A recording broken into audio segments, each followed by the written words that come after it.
Slap some bacon on a biscuit and let's go. We're burning daylight. Welcome to the Frontier Freedom Hour with Jeff Hunt. Sponsored by Centennial Institute at Colorado Christian University. Now, here's Jeff Hunt. Friends, welcome back to another week of the Frontier Freedom Hour. We've got so much to cover. If you've missed anything that we've been talking about, especially we did 2 dedicated podcasts on Israel and what's happening there. We talked with Chancellor Dr. Donald Sweeting, the Chancellor of Colorado Christian University, about kind of growing anti-Semitism on college campuses. That's on our blog podcast page at frontierfreedomradio.com. We also spoke with Dr. Tom Copeland, who's an expert in international affairs, security issues. He's written about Gaza and Hamas and Israel, and we kind of dove into the security challenges that Israel faced there. So we did a whole 20 minutes on that. If you want the details on that, go to frontierfreedomradio.com. Today, we're going to talk with Tim Milosch about kind of the new stories coming out of Israel. President Biden's address to the nation. What did he say there? What is he asking for? What does he want America to do in light of all this? And if you're listening to us for the very first time, welcome. We cover issues facing the Western United States from a Christian conservative perspective. Michael Geronimo Arpaio runs the board for us, and I'm the chief wagon boss, Jeff Hunt. All right, let's dive into it. Tim Milosch, Biola University, adjunct faculty in Biola's political science department. He's been writing all about this. Great Substack. Now, for all of you older folks who don't know what a Substack is, it's like they combined blogs and emails. It's a great place to get good information. And if you go to timtalkspolitics.substack.com, you can read all about that. So, Tim, thanks so much for being on the show with us. Thanks so much. Really appreciate being here to talk about this subject. It means a lot to me, and also I need to just compliment you on on your intro to this show. I love the Cowboys. Great John Wayne film. There you go.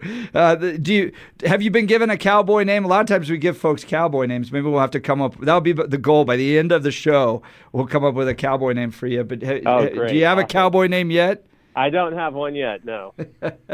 So Tim Milosch, Biola University, he's got his PhD at Claremont Graduate University. His PhD is in philosophy in the political science and government arena. So, Tim, give us, people generally understand what happened now about a week ago. Was it now 2 weeks ago? No, it was a week ago. It's been 2 weeks. 2 actually. weeks. October 7th, yeah. Wow, okay, so 2 weeks. Jews waking up early Saturday morning, all of a sudden, like literally bros in paragliders coming down, rockets raining down, bombs going off at the walls, and this mass terrorist attack takes place. Mm-hmm. So give us kind of a general overview in the next few minutes about what happened and how did the Jews find themselves in this position?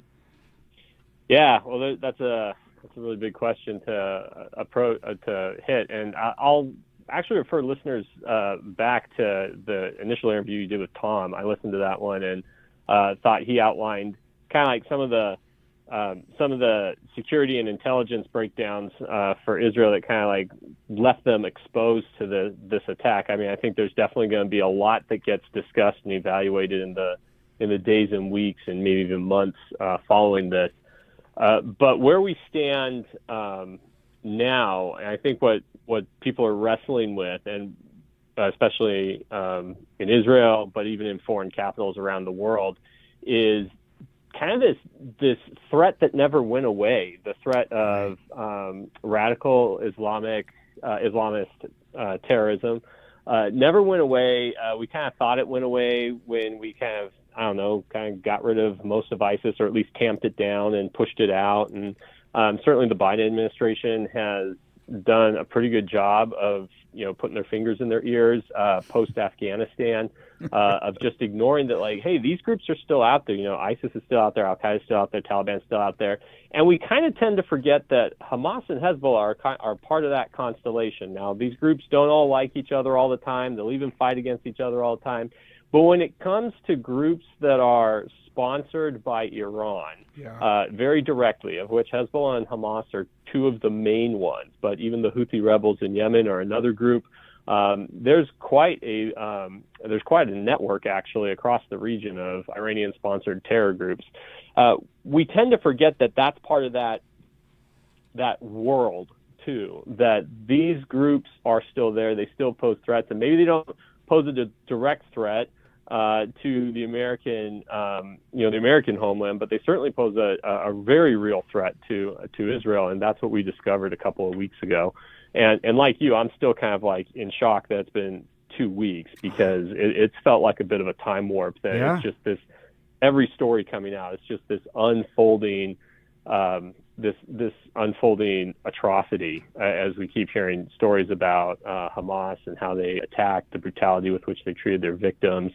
The numbers of hostages continues to grow, it seems. At least it's what it felt like in the first week. And so, yeah, I'd say we're still, it really fog of war, and I think that's kind of what makes it feel like a weird time warp of, wow, could it really be 2 weeks? But it's also because a lot's happened. At this point, as of today, the IDF is, still working on readying its forces for an eventual incursion into Gaza. What that looks like, the extent of it, is still, I think, unclear. Where a lot of American diplomacy has been focused has been on just trying to open up some kind of humanitarian aid corridor with Egypt, because Egypt actually shares a land border with Gaza.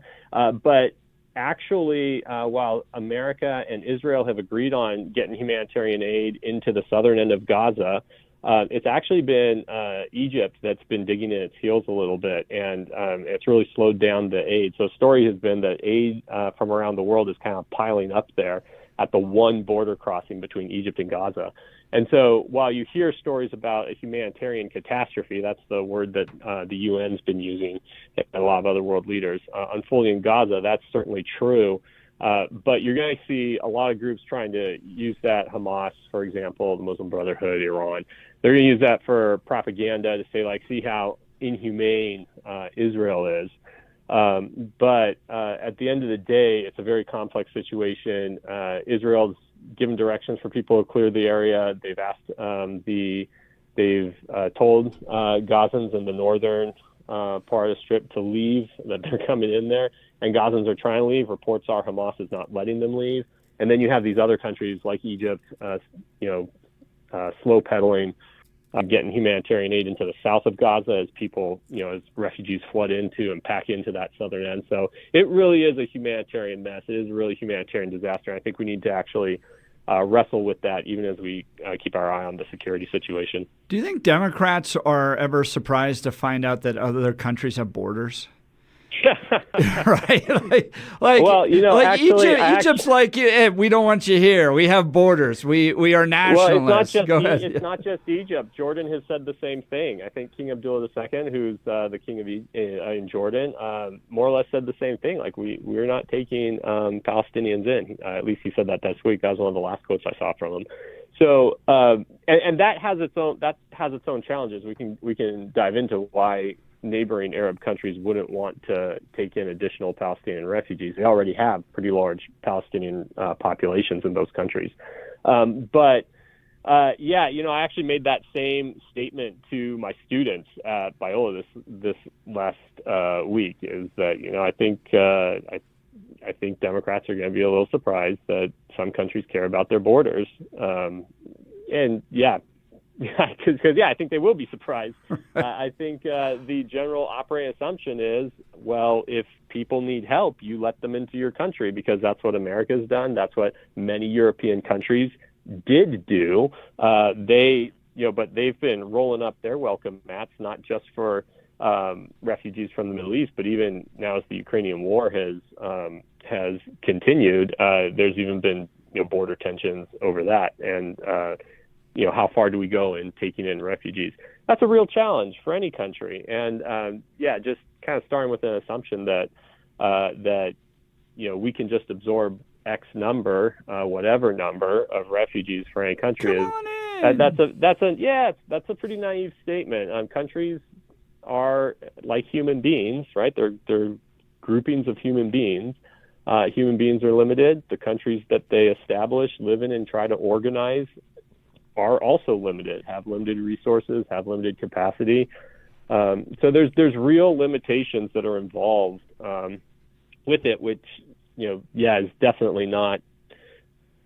I think we're running up against that right now. I think certainly the Biden administration is running up against that, and they're realizing that, not everybody's got our resources, not everybody's got our I guess open hearts, open borders kind of thing. But that's just a fact on the ground, and you have to work with that.